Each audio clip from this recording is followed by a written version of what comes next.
यह भारत का वो कुंड है जहां भगवान परशुराम ने अपनी मां की हत्या करने के बाद अपने हाथ से चिपकी हुई कुल्हाड़ी से मुक्ति पाई थी।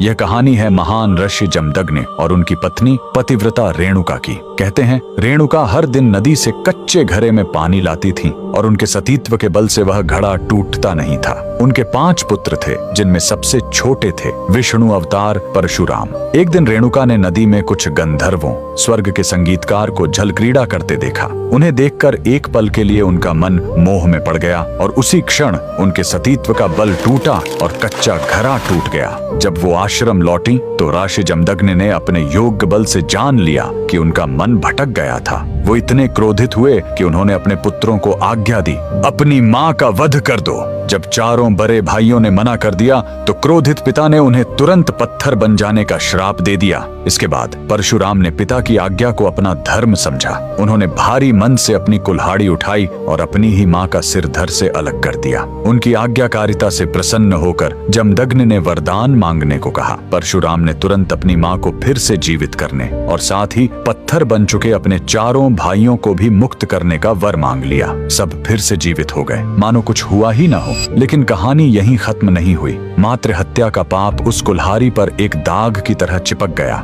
और वो उनके हाथ से अलग ही नहीं हो रही थी। उस पाप से मुक्ति पाने के लिए वह दर दर भटकते रहे, लेकिन कोई भी तीर्थ उस कुल्हाड़ी को छुड़ा नहीं सका। अंत में वह पहुंचे पूर्वी हिमालय की लोहित नदी के किनारे और जैसे ही उन्होंने इस कुंड के जल को छुआ, चमत्कार हुआ। कुल्हाड़ी अपने आप उनके हाथ से छूट गई। यही पवित्र स्थान आज अरुणाचल प्रदेश में परशुराम कुंड के नाम से जाना जाता है। आज भी हर साल मकर संक्रांति पर हजारों श्रद्धालु यहाँ इस विश्वास के साथ डुबकी लगाने आते हैं कि यह कुंड उनके सारे पापों को धो डालता है, ठीक वैसे ही जैसे इसने स्वयं भगवान परशुराम को पाप मुक्त किया था। भगवान परशुराम को दिल से मानने वाले सभी भक्त कमेंट्स में जय परशुराम जरूर लिखें।